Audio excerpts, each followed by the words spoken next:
Bem-vindos a mais um podcast Vidansar, Cultura e Educação Transformando Vidas. E hoje estamos aqui com uma pessoa muito especial, um artista super conhecido da meninada. Quando ele chegou lá no projeto foi uma loucura, a criançada ficou enlouquecida. Temos aqui conosco, com muita honra, Luiz Medi. Seja muito bem-vindo. Obrigado pelo convite, Ellen. Uma alegria ter você com a gente. Luiz Medi é um profissional incrível da área do audiovisual. Vocês vão conhecer muito da história dele aqui com a gente. E ele veio contar um pouquinho, né, do início dele. Luiz Medi é um cara que saiu lá da Penha, né, Luiz? Sim, do IAPI da Penha. Veio do IAPI da Penha e hoje está aí conquistando o mundo através do seu trabalho audiovisual. Luiz, muito bem-vindo. Obrigado, Ellen. Fiquei muito lisonjeado de a gente fazer esse podcast porque quando eu conheci o projeto, eu comecei... Algumas pessoas não sabem, mas o Vidansar também é um cliente meu, né? E quando eu comecei a trabalhar lá dentro do Vidansar, o coração foi enchendo de alegria. E poder participar desse podcast, falar para essa meninada, poder ajudar. Agora a gente está lá com um curso de fotografia, trabalho voluntário que a gente está fazendo. É muito legal poder mover e motivar também essas crianças, né? E qual foi a pergunta mesmo? Porque TDAH você sabe. Não, nós somos a dupla aqui de TDAH. Então, assim, as ideias vão surgindo e a gente vai falando, mas vamos embora, porque a criatividade, né, é o que nos move, né, Luiz? E você é um cara mega criativo, né? E a gente tá aqui para contar um pouquinho da tua história, para você também contar pra gente, né, todas as suas ideias, o que você tem colocado em prática aí durante esses anos, né, de cultura, de arte, né, que você faz tão bem. Luiz, eu queria que você contasse um pouquinho da sua trajetória inicial, né, no mundo do audiovisual, né? Você, como é que você começou? Quando o mosquitinho do audiovisual te picou e você, putz, é isso que eu quero fazer da minha vida. Como que foi esse início? Então, esse início, na verdade, eu falo para algumas pessoas que eu entrei para o audiovisual quase que por uma coincidência, na verdade, né? Porque eu com 12 anos, meu primo me apresentou Photoshop, After Effects, então com 12 anos eu fazia edição de foto e de vídeo em casa, amadoramente, não tinha nem YouTube para ver tutorial. E eu queria ser engenheiro civil, eu não queria estar nessa área, na verdade, eu queria ser engenheiro civil, eu sempre fui bom de desenho, de matemática, física. E aí, aos 16 anos, quando eu passei para o ensino médio, eu tinha passado para o Pedro II e para o NAVE, né? E eu decidi, vou pro NAVE, porque o Pedro II, na época, vivia em greve. Eu falei, vou pro NAVE. Porque ia sair com um curso técnico, tinha um curso técnico de multimídia, roteiro e programação. No primeiro ano que eu comecei a fazer o ensino médio técnico de multimídia, minha tia, ela viu que eu já estava fazendo isso há um tempo, e ela me ofereceu quase que um estágio, né, uma bolsa para fazer cartilha e folder ilustrado. Eu comecei como designer. Legal. Né? Então, fiz uma cartilha e um folder ilustrado para crianças aprenderem sobre arqueologia. Então, desde o início, desde o primeiro trabalho, eu já trabalhei com criança. Muito legal. Né? A família da minha mãe são 5 professoras, que minha avó teve 5 filhos, tudo mulher, tudo professora. Então, esse universo infantil, educacional, sempre teve na minha veia também, querendo ou não.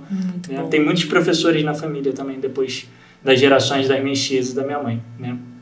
Então, eu comecei muito com isso, com essa parte de design. Depois eu me aventurei como web designer, já me aventurei como ilustrador e também escultor 3D de computador e tal, para fazer alguns projetos em 3D.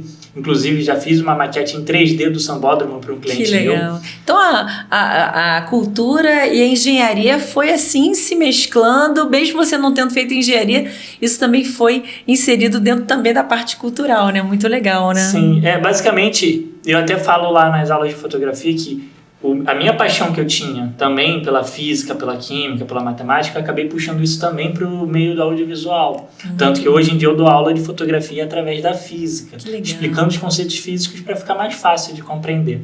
Né? Muito legal. E aí depois comecei a me aventurar também trabalhando com casamento, 15 anos, festa infantil, filmei muitas festas. E dali eu fui depois indo para esse ramo mais institucional e também de filmes. Sim, sim. E você foi um dos fundadores do canal do Lucas Neto, né? Como é que foi essa experiência de criar um projeto, né, que cresceu tanto, né, que é tão conhecido, um dos mais conhecidos, se eu não me engano, né? Não só no Brasil, mas também internacionalmente. Como é que foi esse processo? Conta um pouquinho pra gente. Então, na verdade, o canal do Lucas Neto, o Lucas ele tinha chegado para mim com uma missão: Luiz, quero fazer aqui um canal, quero fazer um canal bombar. Beleza.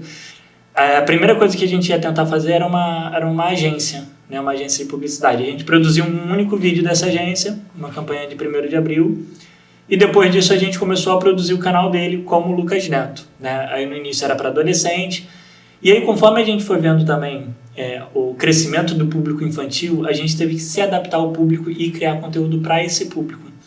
E aí a gente foi estudando cada vez mais o conteúdo que a gente foi fazendo. Na verdade, até ele emplacar, foi de 2014 até final de 2016. Foram 2 anos, assim, sem o YouTube pagar nada pra gente, mas depois desses 2 anos a gente conseguiu transformar numa máquina de produção de conteúdo, assim, virou uma marca, né? É a Xuxa dessa geração, sim, né? Sim, com certeza. E essa experiência foi uma experiência diferente, porque a gente foi criando e entendendo como funcionava o YouTube e como também criar esses conteúdos, né? Na época eu ainda estava também na faculdade e algumas coisas da faculdade me ajudaram muito a construir isso. Tanto que tinha uma coisa na matéria de teoria literária que eu me lembro até hoje disso, e eu falo que a construção da marca Lucas Neto tem muito a ver com isso que a teoria literária fala. Você tem alguns estágios do público. E o estágio máximo é quando você transforma aquela marca, né, quase como uma religião. Por exemplo, vai falar mal de Harry Potter para quem é fã de Harry Potter. É como se você estivesse falando mal de Deus para quem é cristão, para quem é evangélico. Então, assim, quando você torna uma marca quase uma coisa idolatrada pelo público, qualquer coisa que aquela marca lançar vai explodir. O exemplo foi as coxinhas, foram os bonecos. Então, quando você trabalha uma marca de uma forma onde o conteúdo ele agrega muito a ponto da pessoa querer mais, como foi o próprio caso também do Harry Potter e outros cases desse, né? Você vê que aquilo ali vai fazer um sucesso e, assim, é sem tempo. E é interessante você falar que demorou 2 anos, né? Para que a marca emplacasse, né? Então, nesse percurso, assim, vocês pensaram em desistir ou tiveram aquela assim, puxa, eu acho que não vai dar certo, ou não, vocês sempre acreditaram que aquela ideia iria dar certo, iria virar o que realmente virou? Na verdade, assim, a gente não imaginava que ia virar o que virou de fato. A gente sabia que ia ser alguma coisa, que daria para viver disso. A gente não esperou que... Assim, a gente já estava em 2 anos fazendo conteúdo e não tendo a mesma resposta como a gente esperava. Mas mesmo a gente insistindo, fazendo umas adaptações até chegar no público que a gente acabou chegando e trabalhando da forma como foi, a gente não imaginou que seria... tipo assim, a Xuxa dessa geração. A gente não imaginava isso, a gente não tinha isso. A gente foi construindo isso conforme... tipo assim, quero chegar aqui. Só que aí, conforme você vai pegando a rota, vamos virar aqui à direita, vamos virar à esquerda. E aí a gente vai adaptando. Então a gente tinha uma meta, só que a gente foi adaptando tanto que a gente passou dessa meta do que era o projeto. O interessante é que o que eu achei, assim, uma coisa que foi sensacional foi a internacionalização. Você vê Lucas Neto em países fora do Brasil e não só para crianças brasileiras que vivem lá fora, né? Que várias famílias brasileiras foram para Portugal, foram para Europa, mas crianças portuguesas, né? Você vê, tem matérias, né, jornalísticas que dizem, né, das escolas portuguesas trabalhando até o tema Lucas Neto, né, dentro das escolas. Então, vocês chegaram a imaginar, né, que essa marca que foi criada iria, assim, ser um fenômeno não só brasileiro, mas também internacional? Então, a gente não imaginava mesmo. Foi uma coisa que foi construída, tanto que a primeira vez que eu já sabia que a gente tinha um impacto fora do Brasil, né? Tanto que tinha muito comentário também de criança portuguesa, e a gente tem, pela parte das métricas do YouTube, saber a origem daquele público. Só que quando uma amiga minha aqui do Brasil foi morar em Portugal e ela tirou foto de um boneco falso, que nem existe original, mas existe um boneco falso, ela tirou foto minha desse boneco lá em Portugal, eu falei, cara, como assim tem um boneco falso rodando em Portugal? Uma coisa a gente rodar isso no Brasil. E aí a gente foi tomando essa dimensão, gente. esse projeto é muito além do que a gente imagina. Não é só Rio de Janeiro, não é só Brasil, não é só Brasil e Portugal, também vai além. Tanto que tem público de outros países também. Claro que majoritariamente língua portuguesa. Sim. E a gente não imaginava que ia ser isso tudo. Tanto que foi febre em tudo. Todo show que ele lançava, o show esgotava. Sim. Brinquedo, quando ele foi lançar o brinquedo, a fábrica no início não tinha dado conta, ficou umas semanas aí sem ter brinquedo, o boneco dele para rodar, né? Porque tem toda a questão de matéria-prima. A coxinha, a gente travou o Shopping Tijuca numa segunda-feira, aquilo ali foi uma sensação que eu vi, cara, esse projeto virou uma coisa que eu não imaginava que ia virar, que a gente travou um shopping principal numa segunda-feira de tarde. E outra coisa também que me impactou muito essa relação do canal do Lucas Neto. Quando eu fui visitar a minha mãe, eu esqueci a chave da casa dela, fui na escola dela. Minha mãe, para quem não sabe, é uma professora, inclusive, da escola que eu estudei lá no IAP da Penha, a escola do Dutra, do lado lá do Instituto do Diego Hipólito, né? E aí, quando eu fui lá pegar a chave com a minha mãe, as crianças começaram a olhar assim. E na época eu tava de cabelo grande, era mais fácil do pessoal reconhecer. A olhar assim, começou um cochicho. Aí eu fui na minha mãe, mãe, me dá a chave, eu preciso sair. Ela, o quê? Me dá a chave. Quando eu saí, uma criança me abordou e perguntou, você conhece o Lucas? E eu não consigo mentir ainda mais pra criança. Ela, conheço. Ela, você gravava com o Lucas? Eu, sim. No que eu falei assim pra ela, é o Luiz do Lucas. As crianças começaram a virar os olhos mais ainda pra mim. Minha tia também dava aula lá na Eurico. Aí ela tava no final do corredor, eu falei, tia, vai. Aí ela abriu a porta e saiu correndo. Correndo não, andando mais rápido, porque ia ter confusão. Sim, né? sim. Porque a gente transformou isso numa febre na meninada de uma forma que fugia do controle. Sim. Se o Lucas ele for num shopping agora, ele vai parar o shopping. Com certeza. E se ele for lá falando que está indo nesse shopping, o shopping vai travar. Com certeza. E aí, depois eu acabei voltando na escola, que minha mãe pediu, que aí falando que as crianças queriam tirar foto comigo. Falei, tudo bem, eu vou, mas organiza. O que aconteceu? Deu problema. Minha mãe não organizou, não botou fé, e aí sim minha mãe viu que realmente o que eu estava fazendo era um trabalho mais sério, porque o pessoal não via isso naquela época, que o YouTube era um trabalho sério. Né? Porque eu acho que é uma coisa mais da geração atual, né? As gerações mais antigas que não têm tanto acesso, né, a essa coisa digital, né, de YouTube, acho que não tem nem noção. Então, assim, quando você chega, por exemplo, você chegou no projeto, a meninada enlouqueceu. Meu, ele. Então, assim, pra gente que é um pouco mais velho, que não tem tanto acesso ao YouTube, a gente não imagina a dimensão da coisa até a coisa acontecer, né? E a gente vê, cara, como realmente virou uma Xuxa da nova geração, né? Virou, assim, um ídolo mesmo, né? Da nova geração. Então, isso é muito interessante, né? É muito, muito legal. E quais foram, assim, os maiores aprendizados, né? Os maiores desafios que você teve nesse período, né? Da era Lucas Neto, quando você estava gravando, quando você estava, né, participando aí dessa movimentação, né, de era de YouTube do Lucas Neto? Quais foram os maiores desafios? Então, os maiores desafios o primeiro foi a questão do crescimento, né? A marca cresceu de uma forma que, assim, no início era só eu e o Lucas, isso de 2014 até 2016 era só eu e ele. Em 2016, em algum momento, o Rony, de vez em quando, já ajudava o Lucas, mas nada como trabalho. Eu também não recebia nada, era tipo muito ajudando na amizade, tô ajudando aqui ele e tal, né? E aí a marca do Lucas basicamente era eu e ele. Aí quando ele em 2017 voltou com a ideia de fazer um vídeo por dia, inclusive isso foi uma das viradas que ele teve, além da banheira de Nutella, que foi na mesma época também, né? A gente no primeiro mês fez 20 vídeos, os dois sozinhos.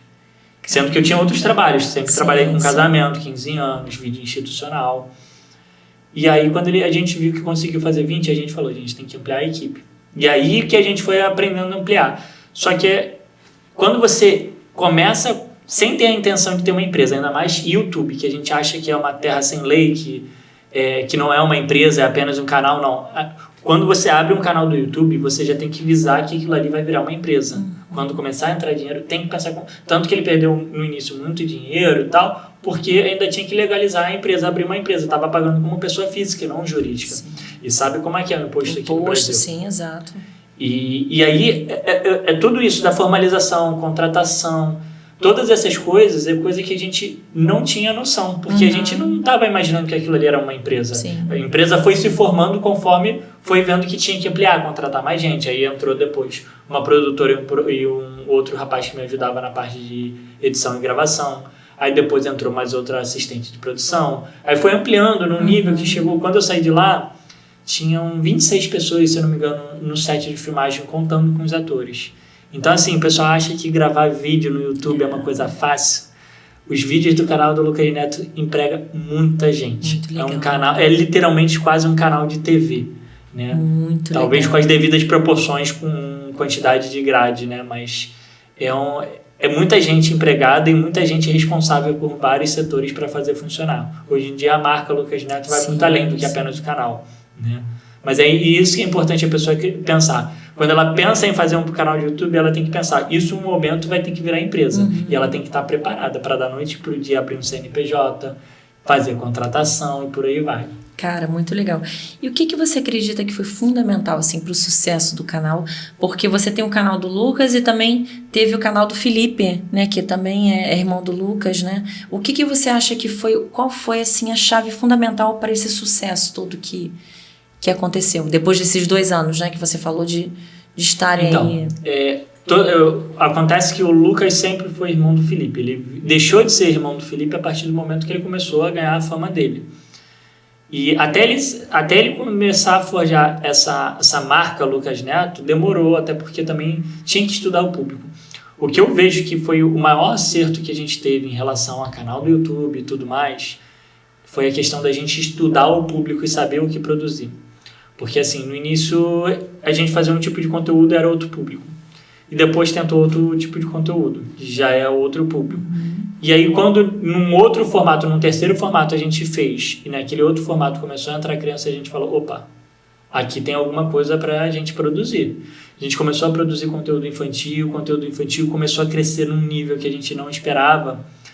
O que eu entendi? Depois eu até peguei todo o meu conhecimento da faculdade e parei para analisar. O que aconteceu com o Lucas, com a internet no geral, é que com a saída da TV Globinho, muitas crianças ficaram sem a mamadeira, né? Vamos botar assim, tiraram a mamadeira da criança. O que a criança fazia? Procurar uma chupeta. A internet foi como se fosse a substituta da mamadeira, foi a chupeta das crianças. Então, nessa mesma época, um pouquinho antes, já tinha bombado Galinha Pintadinha e outras coisas, já tinham crianças na internet de forma assim, sem intenção. Quando o Lucas e outros youtubers começaram a criar conteúdo para criança, num nível, principalmente aqui no Brasil, que lá fora já tinha um tempo, e começou a criar esse conteúdo, o que acontece? Essas crianças começaram a se cativar dentro da internet. Tanto que eu falo que o maior erro da TV Globo foi tirar o conteúdo infantil. Sim. Porque você tem que pensar o seguinte, você tem lá criança, o adolescente, o adulto e o idoso. Cada um tem seu conteúdo. Sim. Se você tira o conteúdo infantil, você não tem entrada de novas crianças que vão virar adolescentes. Sim. Em consequência, quando esses adolescentes crescerem, não vão ter novos adolescentes. Exatamente. E esses adolescentes vão virar adultos. Não vão ter os adolescentes atuais. E aí vai... Você perde, né, o hábito. Né? Você perde a entrada do público inicial. Sim. Uhum. E quando eles fizeram isso, eles deram uma margem para a internet que é onde qualquer um pode produzir conteúdo. A gente no início eu tinha minha câmera, às vezes a gente gravava de iPhone. Então assim, a gente fez muito dinheiro gravando de iPhone. Então qualquer um pode pegar o celular agora e produzir conteúdo. Muito legal, né? E abriu mercado assim para muita gente, né? Abriu mercado assim para várias pessoas que também começaram da mesma forma e tiveram assim uma visibilidade incrível, e hoje a gente vê, né, que o acesso aos meios digitais até está ultrapassando o acesso de televisão, né? Isso é muito interessante, né? Cada era tem, né, uma forma diferente, né, das pessoas estarem acessando o conteúdo. É um conteúdo democrático a internet, qualquer um pode produzir, qualquer um pode consumir o conteúdo. Exatamente. E de que forma essa experiência impactou, né, a sua visão profissional futura? Como é que foram as suas escolhas através dessa experiência que você começou com esse canal do Lucas Neto? Então, isso impactou de várias formas, porque ali eu comecei a ver um universo que eu já almejava algumas coisas, né? Por exemplo, eu em 2014, quando a gente já tinha começado o canal dele, eu tinha feito o meu primeiro curta-metragem, que foi inclusive inscrito e foi exibido em vários festivais fora do país, na Colômbia, Uruguai, Portugal, né? Então tenho pelo menos uns 3, 4 curtas que foram exibidos fora do país. E eu já estava querendo, por exemplo, ganhar um Oscar. Hoje em dia, eu direciono o meu conteúdo de certas formas. Quero produzir meus filmes autorais, tanto que a gente tem um projeto em breve aí no Vidansar, segredo por enquanto, mas vai ter um filme aí em parceria com o Vidansar. Então eu quero fazer esses meus filmes autorais. Eu tenho a minha marca, né, a Luiz Câmera e Produção, que eu estou retomando agora com uma nova roupagem, uma nova linguagem para um público específico, né? E tem a marca MED Produções, que eu tento fazer com que basicamente a MED é uma sigla também, Marketing Audiovisual Design. Através desses três pilares, eu ajudo meus clientes a se posicionar no mercado digital, porque a maior dificuldade de uma marca é se posicionar no digital, né? Então, através dessas estratégias, a gente vai criando conteúdo, storytelling, a gente vai trazendo coisas novas e coisas já antigas que eram utilizadas, só que de uma forma mais intencional. Tem muita marca que produz conteúdo sem ser intencional. Sim. Né? E só essa questão de você sentar aqui e fazer um podcast da marca Vidansar, você fazendo isso com uma certa recorrência, você já projeta a sua marca através do conteúdo, que é uma coisa que eles chamam de brand content, que nada mais é do que conteúdo de marca. Né? É uma marca entregar conteúdo, que é basicamente o que o Lucas fazia, uma marca entregar conteúdo, a pessoa vai consumir aquele conteúdo, vai ser grata pelo aquele conteúdo e qualquer coisa que aquela marca lançar, aquele público vai ser grato e vai querer consumir também. Então é basicamente isso, você entrega conteúdo de graça, de uma forma com qualidade também, não basta ser qualquer conteúdo. Sim. Entrega esse conteúdo e aquele público, ele vai basicamente querer mais daquela marca, querer saber. Então, quando você faz um podcast desse, você pode atrair novos patrocinadores para sua marca, você pode impulsionar os seus patrocinadores a eles venderem mais, né? Todos que estão aqui, inclusive, tem aqui a barra aqui com todos os patrocinadores. Sim. Sigam eles nas redes sociais, além de seguir também o Projeto Vidansar e Luiz.med. E além de você impulsionar essas marcas, você atrair novas marcas, vocês podem lançar produtos, vocês podem fazer com que tenham apresentações pagas, concertos e por aí vai, em parceria com orquestra, também com Vidansar dançando em conjunto. Então você traz um leque de possibilidades que antes do canal do Lucas eu não enxergava esse leque de possibilidades. Hoje em dia eu vejo isso com uma clareza. Gente, a gente tem que entregar conteúdo, e entregando conteúdo a gente vai poder ampliar qualquer coisa. Sim, né? Sim. E você sente, Luiz, que você com essa visão, né, e com essa nova fase, te dá mais possibilidades da tua... Porque você é muito criativo, né? Você é um cara que tem muitas ideias. Você acha que ampliou, né, a tua visão criativa depois dessa fase do Lucas e agora na tua nova fase, né, como empresa mesmo, voltada para a criatividade, a média, né, e para o audiovisual? Sim, então...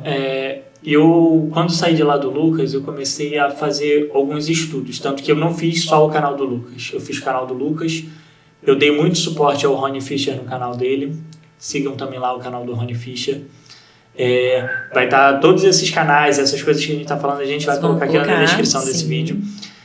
Além do canal do Rony, dei alguns suportes para outros youtubers que já tinham uma relevância, como o Super 8, dei alguns suportes para eles.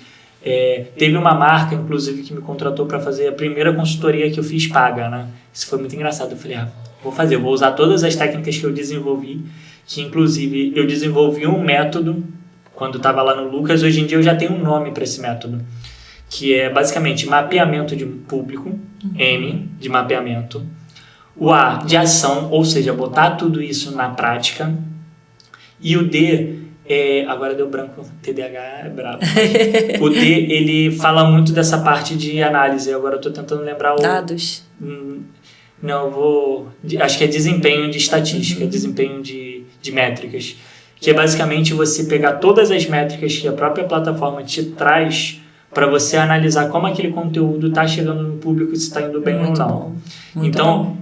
Eu desenvolvi isso e eu estou aplicando isso em alguns clientes. Aí esse cliente que me pagou para fazer a consultoria foi muito engraçado. Ele me pagou, né? Foi uma consultoria que eu fiz, foram 2 dias de trabalho, eu recebi 4 mil para trabalhar 2 dias, isso daí. Que legal. Aquele jovem de lá de trás que ganhava R$80 por festa para fotografar.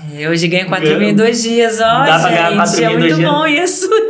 E eu até falo para os alunos lá de fotografia, gente, olha só, o Luiz Med, ele antes de ser Luiz Med era Luiz Felipe Martins, era do IAPI da Penha, da Eurico Dutra, uma escola pública. Estudei em escola pública praticamente minha vida toda, só a faculdade que eu fui para particular. Mas tudo que eu fui aprendendo e estudando, eu fui levando para a vida. E assim, muita luta. Eu atravessava viaduto de Madureira 2 horas da manhã voltando de festa com câmera na mochila, dinheiro no bolso. Rezando, né, pra dar tudo certo, chegar em casa bem.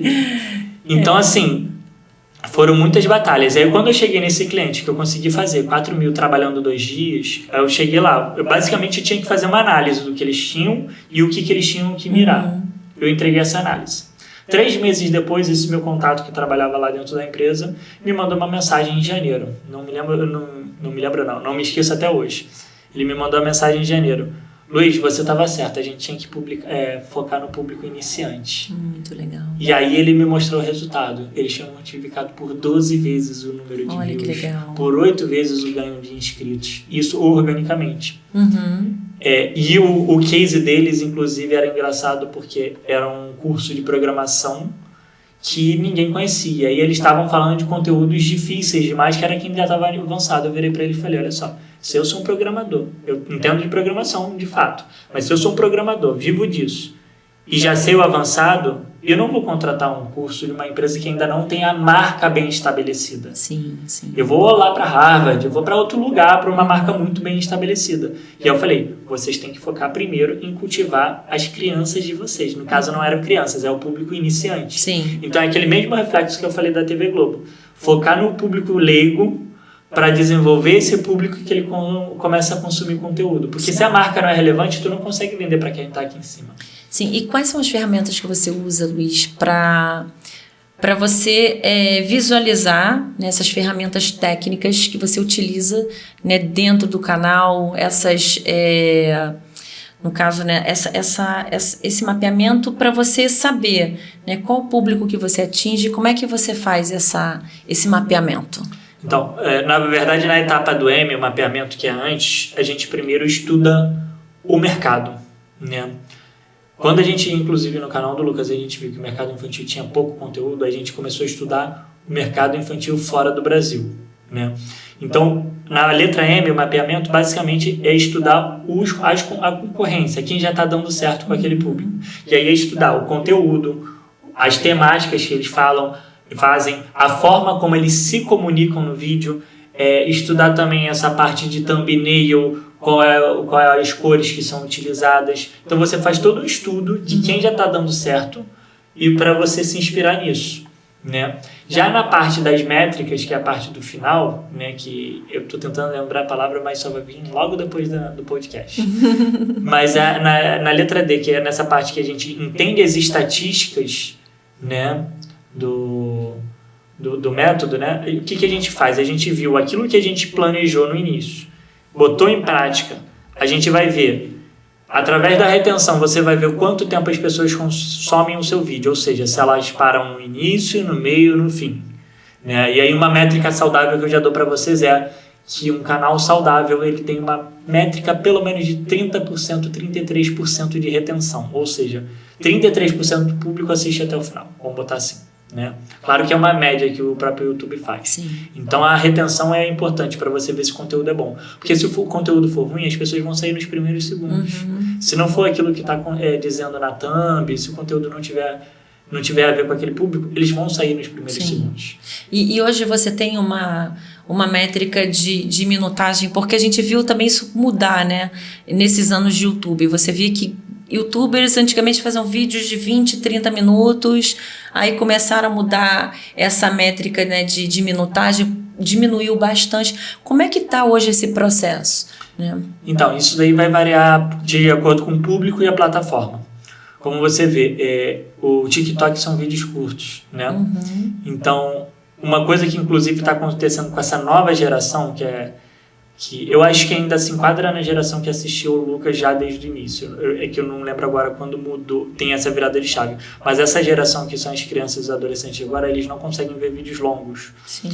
Só que dependendo do nicho, do público que você está se comunicando, ele pode assistir um vídeo longo. Eu mesmo, hoje em dia, eu consumo muito Reels, muito vídeo curto.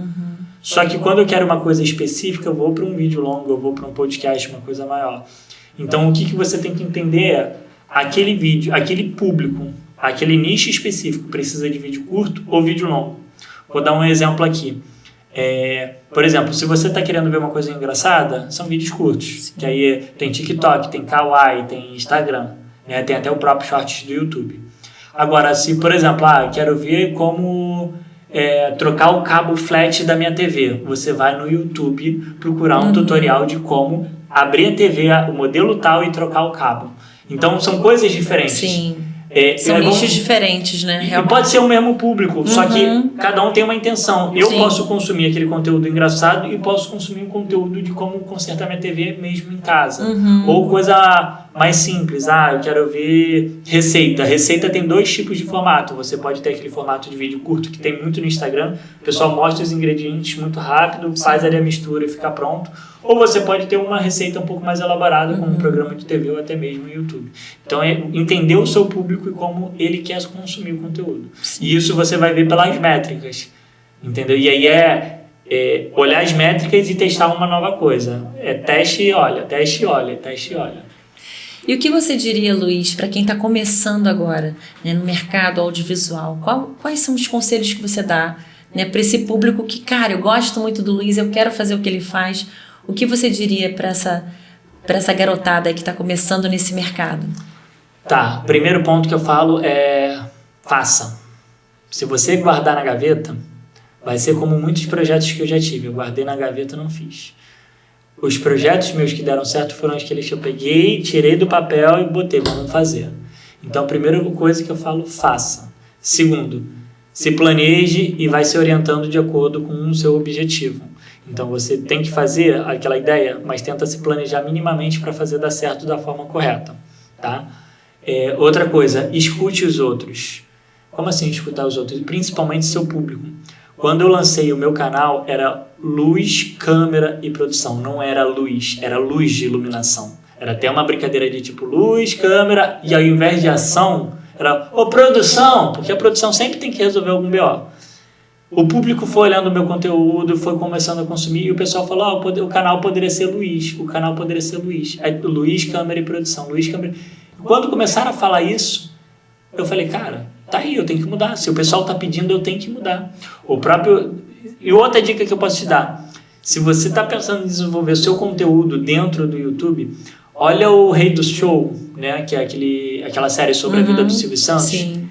Eu olhei aquilo ali, eu já assisti 2 vezes. A primeira vez eu olhei, achei fantástico. Na segunda vez eu olhei e uma cliente minha tá com um projeto que eu vou tirar do papel dela agora, que eu falei, cara, eu vou usar todas essas técnicas aqui de outra forma. Então, olha essa série, que essa série pode te dar muito aprendizado. Então, é basicamente isso. Tenha a ideia, planeje e execute. E aí você vai olhar se ela está dando certo ou não e vai fazendo as adaptações. É tipo assim, quero ir para o centro da cidade. Beleza, como eu vou fazer para ir para o centro? Vou tentar pegar o ônibus. O ônibus não passou? Vou tentar o metrô. O metrô não está funcionando. Você vai adaptando até você chegar no seu destino. O importante é você não perder o foco de chegar, independente de qual caminho que você faça. Sim, sim. E quais são os maiores desafios, Luiz, que você enfrenta hoje como videomaker, né, aqui no Brasil? Tá, eu já enfrentei muito mais problemas do que hoje, né? Mas hoje em dia eu estou estruturando minha empresa de uma forma que eu já passei altos e baixos em questão de algumas questões, né? Porque eu nunca formalizei minha empresa no sentido não de CNPJ, eu sempre tive CNPJ, mas nunca formalizei no sentido de estruturar uma equipe como está sendo hoje em dia. Já tive programa na Band, que eu já tive 8 colaboradores, né, com um sócio que eu tive, e o que eu vejo é que hoje em dia a gente tem que pensar muito mais nessa estrutura de empresa para você parar de, por exemplo, a pessoa que é a cabeça da empresa, né, a pessoa que está trabalhando no audiovisual, parar de pensar em ser o faz tudo. e começar a ver, não, eu tenho que ficar aqui nessa parte comercial e tem alguém aqui que vai me dar o suporte na edição, alguém que vai me dar o suporte fazendo as entregas. Então você tem que ter outras pessoas para te proteger, né? Isso para quem já está no mercado. Para quem está começando, eu dou a dica de como eu comecei. Eu comecei, eu não tinha uma câmera. Primeira foto que eu fiz, primeiro trabalho de foto ou vídeo que eu fiz, eu peguei uma câmera emprestada com meu primo Rodrigo, né, que ele já era fotógrafo de casamento. Meu irmão me vendeu para um amigo dele falando que eu fotografava, de fato fotografava, mas não como trabalho ainda. Peguei essa câmera emprestada e fui lá e fiz uma festa infantil. A primeira festa que eu fiz, eu acho que foi R$250. Com a câmera emprestada, beleza. E por coincidência, nessa festa, quem é que estava animando a festa? Adivinha quem estava? Meu vizinho, Rony Fischer. A primeiro trabalho que eu fiz de foto de festa infantil, o Rony estava animando. Muito legal. E aí, o fato de eu correr atrás de uma câmera, ou seja, o primeiro ponto que eu falo para as pessoas começa a se vender. Como assim? Não tenho material de portfólio? Se venda de graça. Faz uma primeira festa de graça, por exemplo. Faz um primeiro videoclipe de graça. Eu já fiz muito trabalho de graça no início para fazer meu portfólio. Fiz esse portfólio, através desse portfólio você vai pegar e vai se vender para os clientes que vão te pagar. No início não vai pagar muito bem, mas vai pagar algum dinheiro. A partir desse dinheiro você vai reinvestindo, compra novos equipamentos. Eu no início, minha primeira câmera, minha mãe me ajudou a pagar parcelado, eu fui pagando para ela, né? Então assim, você vai indo aos poucos. Hoje em dia você tem a possibilidade de alugar equipamento. Então, por exemplo, um aluguel de uma câmera às vezes é R$300. Tu vende a festa por R$600, tu alugou por 300, tu tem 300 de lucro. Não é muita coisa, mas já é alguma coisa. Isso, né? E com 10 eventos desses, você já compra a sua própria câmera. Sim. Então, assim, botar a cara e fazer. Se você não se vender, não criar portfólio, não se vender e começar a investir em equipamento, você não vai avançar. Eu só que cresci no que eu cresci porque eu botei a cara, fiz portfólio, comecei a me vender e depois comecei a investir em equipamento. E hoje em dia eu posso comprar um equipamento à vista, não preciso mais parcelar. Sim. E fala um pouquinho pra gente, Luiz, quais são seus planos para o futuro? Como criador de conteúdo, como, cara, um head trainer também, né? Que daqui a pouquinho a gente vai falar um pouco sobre isso, de audiovisual. Conta pra gente um pouquinho aí sobre seus planos para o futuro. Meus planos para o futuro, como eu já falei para algumas pessoas, meu objetivo é ganhar um Oscar. Muito legal. E depois que eu conheci a história de uma pessoa que você sabe que vai ser uma surpresa para vocês em breve, eu falei, alguma coisa na minha intuição, na minha cabeça falou, é esse filme aqui que vai fazer chegar onde você quer. Muito bom. E eu falei pra ele que meu compromisso é fazer com que ele ganhe esse Oscar junto comigo. Muito que eu vou legal. botar ele também como ator na versão dele mais velha. E eu falei, cara, é esse aqui. Então o primeiro fator que eu quero pro meu futuro é ganhar um Oscar. Então produzir a série de filmes que eu tenho muitos roteiros guardados na gaveta que eu vou tirar. E esse surgiu recentemente, eu vou dar prioridade para esse filme. Muito bom.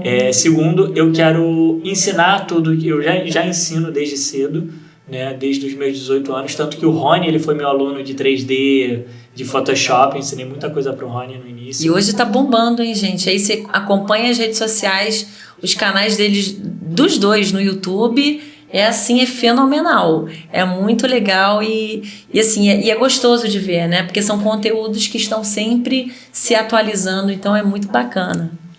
E aí, então, meu outro objetivo também é ensinar, tanto que eu tô lá com um curso voluntário no Vidançar de fotografia. Então, se você aos sábados, você que tem mais de 18 anos, você quer aprender fotografia, aos sábados no Vidançar, na Avenida Itaoca, 1975, sala 301, tá? Eu sei todos isso porque eu ajudo eles lá nos posts. Você vai ter aula de fotografia gratuitamente de 9 às 11 horas da manhã. Agora, se você tem de 12 até 17, ou seja, antes dos 18, se você ainda não completou 18, de 12 às 17, o horário é de 11 a meio-dia e meia. E é de graça. E assim, eu tô trazendo toda a minha experiência, tanto que eu tenho um relato de um aluno que eu te mostrei, que eu posso ler lindo, aqui. Claro, por favor. Esse relato eu fiquei muito emocionado, porque na última aula eu dei algumas dicas de como eles podem começar, para começar a ganhar dinheiro, quem quer viver de fotografia e tal. E aí um aluno da turma mais nova, né, eu acho que ele tem uns 13, 14 anos, deixa eu achar aqui... Foi um relato lindo, gente. Olha que oportunidade incrível. Você que está assistindo a gente, quer aprender conteúdo com um cara de sucesso, um cara que realmente faz acontecer e está compartilhando conhecimento. Isso é muito legal. Então, olha, não percam essa oportunidade, vai estar aqui, ó, né? Vamos colocar aqui embaixo todas as informações para você que quer participar, quer aprender, né? E se desenvolver nessa área tão bacana de mídias, de audiovisual, de fotografia. Não percam essa oportunidade, hein? Inclusive, eu quero depois lançar lá um curso de YouTube, porque tem muita gente que quer produzir seu próprio conteúdo. Com certeza. E aí, o relato dele foi o seguinte, ele, no sábado mesmo, às 4 da tarde, a aula foi até 12:30, 4h20 da tarde ele me mandou: Oi, Luiz, hoje eu consegui tirar foto de um evento de futebol do meu primo. Vou mandar as fotos. E ele amou as fotos, e o pai também, e a mãe também. Gostaram das fotos e falaram que da próxima vez vão me pagar para tirar uma foto da festa. Muito legal. E aí ele me mandou as fotos, né, que ele tirou. Não sei se vai dar para ver. Vamos tentar compartilhar, né? Mas vou depois tentar inserir na edição do podcast, né? Ele me mandou e eu fiquei muito feliz, porque ele tá dando o primeiro passo dele. Sim. Né? Então ele tá ganhando o primeiro dinheirinho ali, mesmo que seja pouco, que seja R$100, 150. Mas está começando, Mas né? está começando, e aquilo ali vai motivar ele. Sim. Ele vai ver o primeiro dinheiro, vai ver o segundo, vai ver o terceiro, e vai começar a juntar um dinheiro e comprar a própria câmera. Sim. Então, são essas dicas que eu tô dando, algumas dicas além dessas que eu dou lá no curso, que eu quero ajudar a mudar a vida de tantos jovens, principalmente jovens do subúrbio, né? Eu fui nascido e criado 21 anos na Penha. Eu tive muitos amigos ali do Complexo do Alemão, do Complexo da Penha, da Vila Cruzeiro.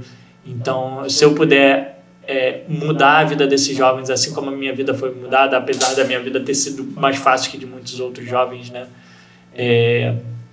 E eu puder dar essa oportunidade, esse conhecimento que às vezes eles não têm acesso, vai ser incrível. Então, assim, meu objetivo de ajudar a transformar vidas, como o Vidansar sempre faz, né? Através da cultura, da arte, não tem palavras. Tanto que você sabe que eu tive alguns momentos de tristeza, de depressão, e alguma coisa estava me dizendo que eu tinha que fazer mais. Porque algumas pessoas que não sabem, o Vidansar, ele é um cliente meu, mas eu estou indo fazer mais do que isso. Eu quero fazer outras coisas, mesmo que não receba nada, como esse curso que é voluntário. Esse curso é para poder ajudar vocês, porque quando eu vejo uma mensagem dessa aqui, brilha aqui no coração. Sim.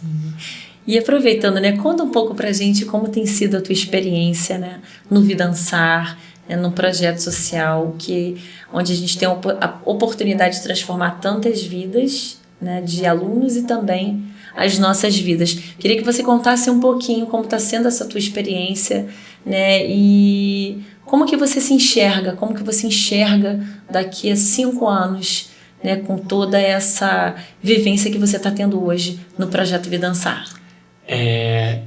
Primeira vez que eu entrei lá, fiquei muito emocionado, e meu irmão, ele tinha falado que uma pessoa da religião dele virou para ele e falou que eu tinha que voltar a trabalhar com criança, né? E eu perdi meu pai, como você também perdeu, pela mesma doença incrível. Eu acho que o universo conectou a gente de alguma forma com essa intenção de eu ver a sua história e eu me inspirar a ponto de eu tirar esse projeto do papel, porque eu já estava querendo dar essas aulas em projeto.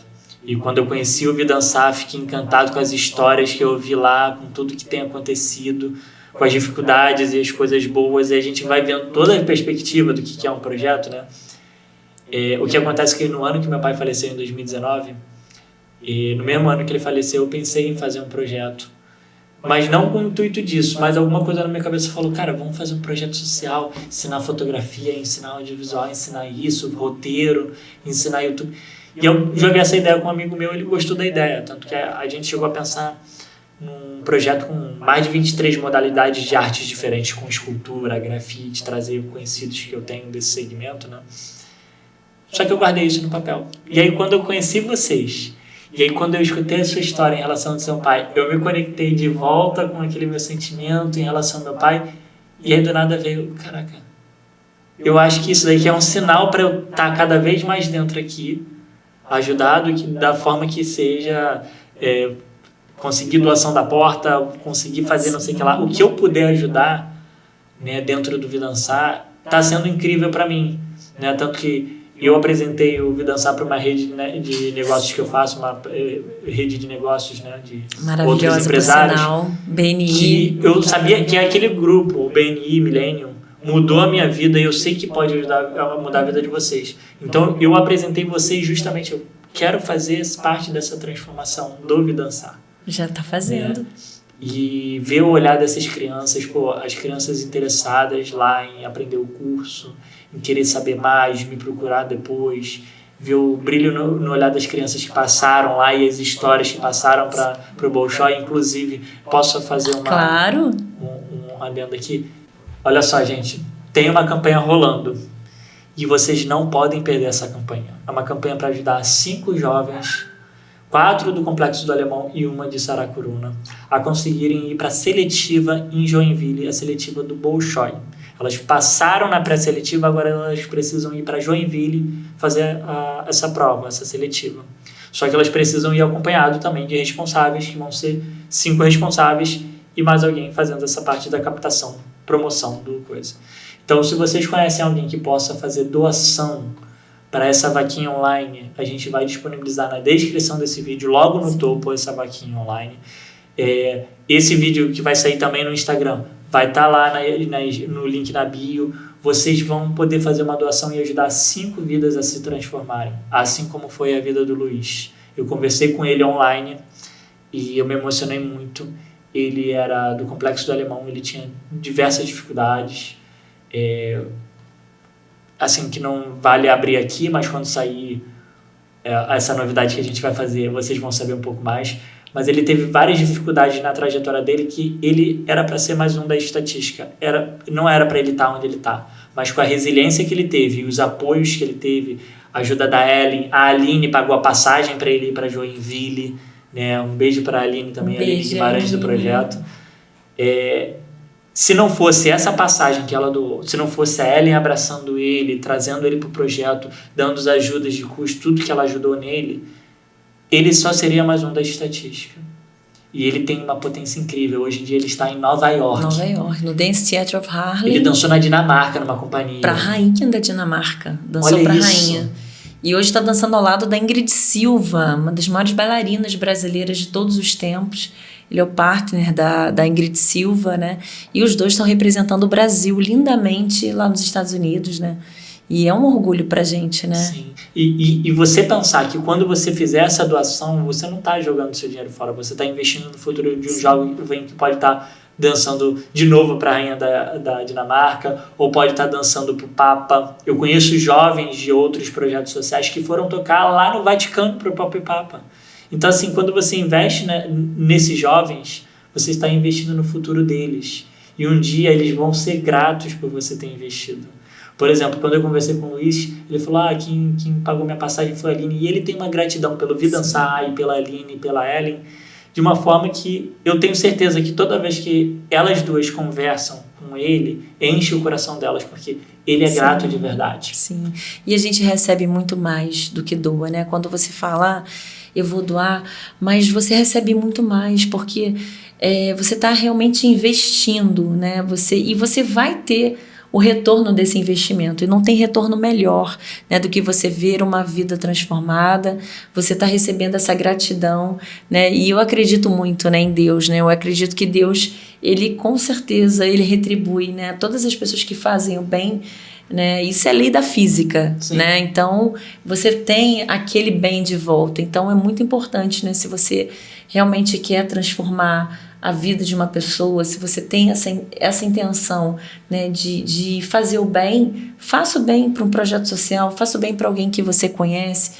né, e a gente tem essas 5 meninas que estão precisando muito, a gente está muito preocupado, porque a gente ainda não conseguiu alcançar a meta para levar essas crianças para Joinville, então nos ajude, né, o link vai estar aqui na descrição, então ajude a fazer o bem, terem mais Luiz Fernandos formados, né, graças aí ao seu apoio, né, graças a essa possibilidade de estarem na Escola Bolshoi, que é uma das maiores escolas de balé do mundo. Inclusive, falando sobre isso, né, você estava falando de física, né, eu fui ateu por muitos anos, né, não vou falar sobre religião aqui, fiquem tranquilos, até porque cada um com a sua religião é importante ao próximo. Mas eu sempre fui muito desse lado da física e da ciência. Tem uma cliente minha que ela é coach de lei da atração. Depois que eu fui entender o que é a lei da atração de verdade, imagina o seguinte, tu tá andando na rua, aí você ajuda uma pessoa. Aquela pessoa, quando ela tiver condição, ela pode ajudar outra pessoa. Eu vou dar um exemplo que eu fiz com uma conhecida, uma amiga minha, amiga de pouco tempo, não era nem muito tempo de amizade. Ela falou, pô, consegui passar para o emprego, pô, que legal e tal. Pô, mas eles só vão pagar meu salário e também só vão pagar a minha passagem daqui a um mês. Eu estou preocupado que eu não sei como eu vou para o trabalho durante esse um mês. Eu falei, quanto é que é? Tanto. A gente fez um cálculo, acho que era 180 e pouco, R$200. Era uma coisa assim. Eu falei, vou fazer o seguinte, eu tenho agora aqui R$100, vou te mandar. Semana que vem eu vou receber dinheiro de cliente, eu vou te mandar o restante. Você vai gastar isso estritamente com a sua passagem para poder te ajudar, para você não desistir. Ela falou, não, beleza, quando eu receber mês que vem eu te pago. Eu falei, não, vamos fazer o seguinte, quando você souber outra pessoa que está passando a mesma situação e você tiver alguma coisa sobrando, faça isso, porque se eu ajudei ela sem querer ver esses R$185 de volta, e ela ajudar outra pessoa também com 185, o valor que seja. É a corrente do bem, né? É uma corrente que está todo mundo se ajudando. A gente não vive em sociedade para se individualizar e cada um ir para o seu canto. Não, é sociedade, é todo mundo junto. Se todo mundo cresce, todo mundo vai crescer junto. É isso. E Luiz, se você pudesse voltar no tempo, né, olhando para trás, você mudaria alguma coisa? Eu já pensei muito, né? Eu tive muitas dessas dificuldades de superar a morte de alguns familiares como do meu pai. Imaginei, poderia ter feito isso diferente, faria isso. Só que hoje em dia eu já tenho uma visão diferente. Eu não posso mudar nada disso. Porque se eu mudar isso daí, eu vou mudar o Luiz que eu sou agora. E o Luiz que eu estou sendo agora está sendo transformador de várias formas. Então, apesar de eu ter perdido meu tio, que era o apelido Med, era por conta desse meu tio, que ele tinha esse apelido, eu criei a empresa em homenagem a ele e depois virou meu nome artístico, né? Depois eu perdi meu pai, também tive uma fase de luto de quase 5 anos que eu não conseguia superar. A partir do momento que eu mudo alguma coisa dessa, eu não seria o Luiz que eu estou sendo agora. E o Luiz que eu estou sendo agora, eu tive que passar essas perdas. Então não posso nem mudar essas perdas do passado. E questão de trajetória, poderia mudar? Poderia facilitar. Poderia ter dado mais ouvido a algumas coisas. Tipo, poderia ter dado mais ouvido para o meu pai em algumas coisas que ele falou. Mas eu acho que talvez se eu não caio do cavalo sozinho, eu talvez não aprenda. Mas quando alguém te der um conselho e alguém experiente, escuta. Porque você vai se arrepender quando chegar lá na frente. Eu tive conselho do meu pai, conselho do Rony, conselho da minha mãe, conselho de várias pessoas que eu não escutei e me arrependi mais para frente. Então, assim, escuta, avalia e vê se faz sentido, tá? A única coisa que eu mudaria era, Luiz, escuta mais o conselho de quem gosta de você e é experiente. Também tem gente que é experiente e não gosta de você, não vai querer seu bem. Mas colhe com as pessoas que realmente se importam com você e querem seu bem. É isso. Eu acho que a única coisa que eu mudaria era eu escutar mais. Principalmente meu pai, o Rony, as coisas que eu fiz e me arrependi, mas faz parte. Mas hoje você está num caminho de aprendizado, né? E eu acredito muito nisso que você falou também, né? Da gente... hoje a gente só está aqui por causa de tudo aquilo que a gente viveu no passado. Se tivesse sido diferente, de repente a gente não estaria aqui. Então, é isso, é aprender, né, e se desenvolver cada vez mais. Você está aprendendo a escuta, né, e vai se desenvolvendo, né, no seu caminho. É basicamente isso mesmo. Se a gente não pega... É que nem essa questão do vídeo do canal do YouTube.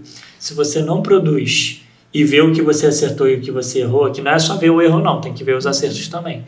Se você não vê o que você acerta e o que você erra, você não sabe o que mudar para melhorar para a próxima.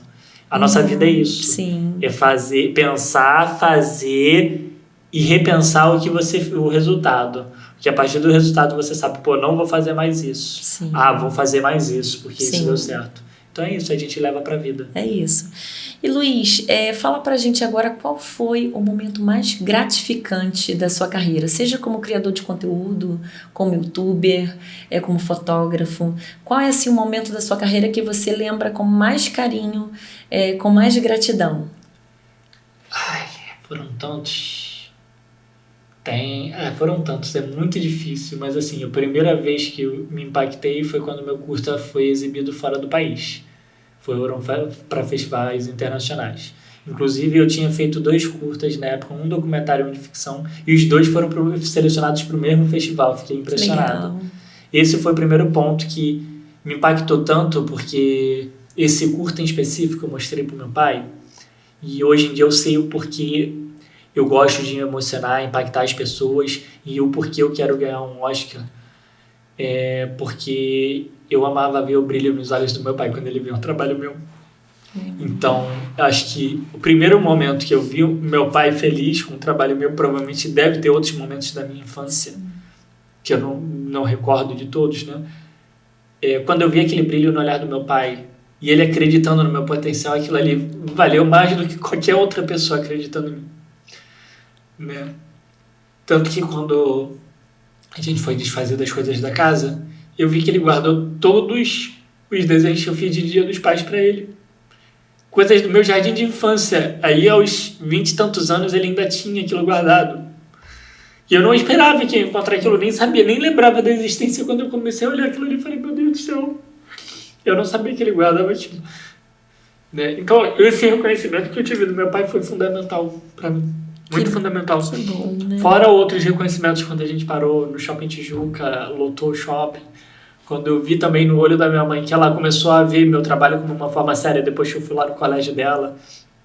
Né? Que ela não tinha essa visão. Ela tem a visão de pessoas que têm conhecimento da área da educação, servidor público. Então, quando ela também viu que o meu trabalho é um trabalho, aquilo ali também foi gratificante. Né? Fora a questão que tem boneco por aí, teve uma pessoa que pintou um quadro meu de tamanho dessa TV, eu deixei lá na casa da minha mãe, né? Um quadro lindo demais, que foi uma fã do Lucas que pintou, das pessoas que eram do canal. Aí eu dei de presente para minha mãe, né? E essas coisas foram, assim, para mim, coisas marcantes. E onde ele estiver, ele está muito orgulhoso de você, de tudo que você é, como ser humano, como profissional. Com certeza ele está muito feliz de ver o Luiz que ele conseguiu formar, o Luiz que está caminhando e que com certeza vai trazer muito mais orgulho para ele pela frente. Né? Eu sei que eu faço isso tudo para poder não ser em vão todo o incentivo que ele me deu. Sim, sim.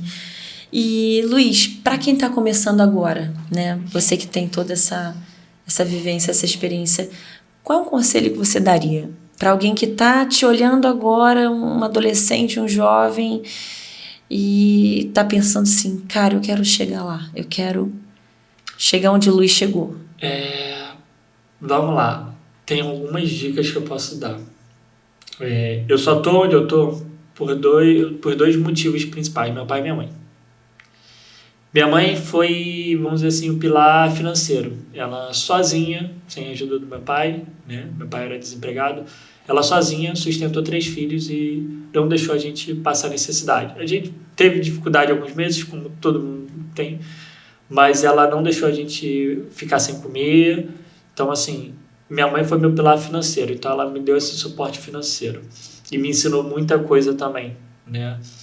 O meu pai foi meu apoio psicológico, né?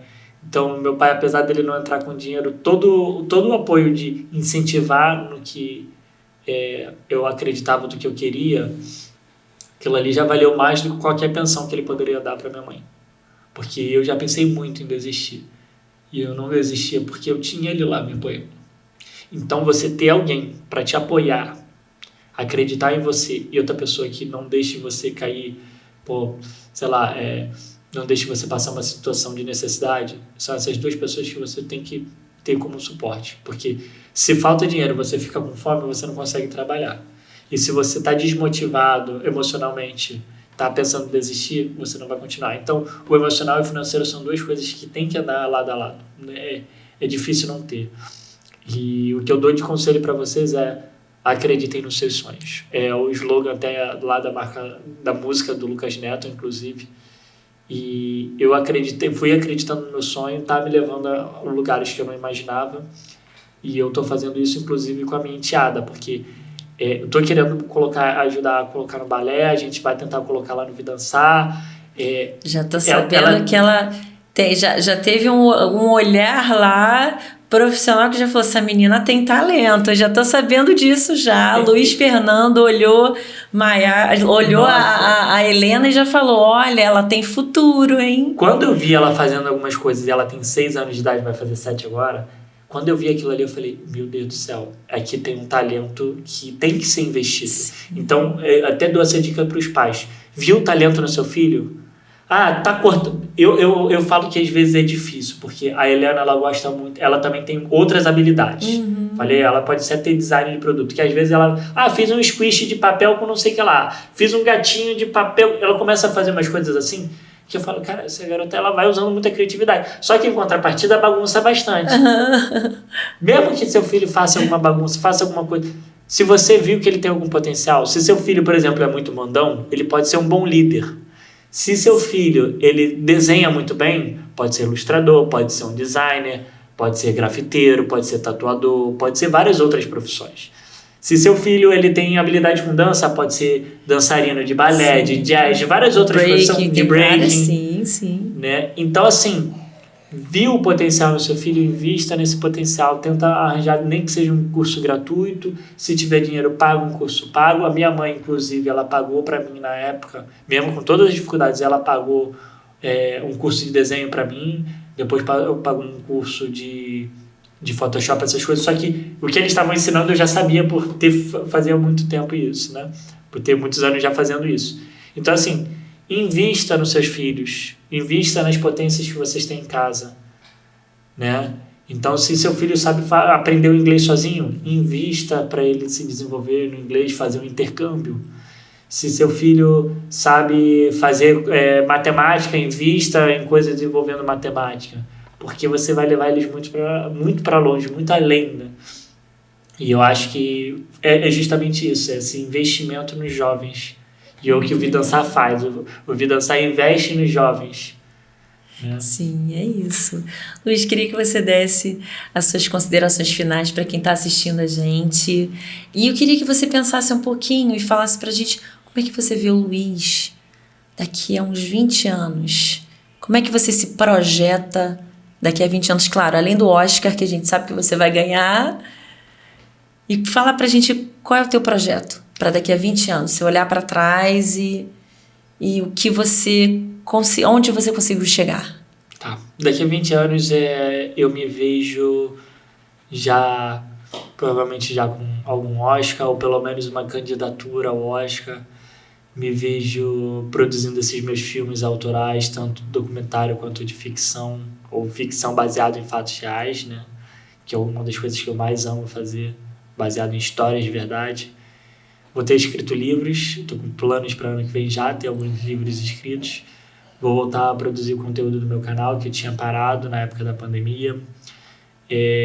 Quero ter um estúdio no Rio de Janeiro, um estúdio em São Paulo, um estúdio em Hollywood, um estúdio na Europa, um estúdio na África, um estúdio em cada lugar para produzir esses conteúdos independente de onde eu estiver. Produzir filmes, e além disso também, eu me vejo dando aulas e motivando outros jovens a seguir. Não só o meu segmento, como outros segmentos de arte. Então, eu vejo que o meu futuro não é só mudar o meu futuro, é mudar o futuro de muita gente junto. Muito bom, Luiz. Muito obrigada. E uma alegria ter você com a gente. E chegamos aqui ao fim de mais um podcast Vidansar. Até a próxima, pessoal. Tchau, tchau.